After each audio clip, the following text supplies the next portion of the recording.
Everyone has a larynx. Do you know where yours is? Let's find out. Both guys and girls have a larynx. The only difference between them is that for our gals, it's significantly smaller. So for our gals, it might be a little harder to find. You may not even have thought of it. You may not even noticed it. Whereas for guys, it's easier to feel, to know where it's at. A lot of times you can see the prominent Adam's apple. That's part of our larynx.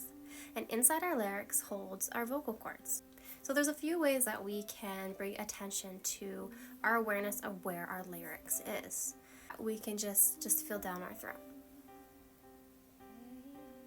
If you notice, you might notice a bump, and then you might notice another bump. And for our gals, it may be a little harder to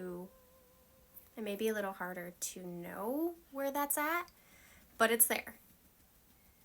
And if you can find those two bumps, that's your larynx. Another way to make sure that you are finding the right placement of where your larynx is try to swallow. Get something to drink if you have to, or just swallow. Put your hand on your throat and just swallow. You may notice that it lowered. And if you felt that, great. And if not, we need a little work, that's okay too. Here's another option.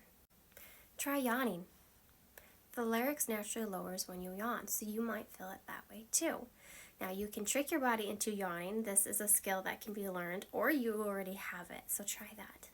Slide down to a lower note vocally. You can put your hand on your throat, kind of get an idea, and just go, and that should lower as well. If you can feel that, that's great. Out of those three options, you should be able to feel kind of where your larynx is. I didn't know what a larynx was or where mine was at all when I started my singing journey.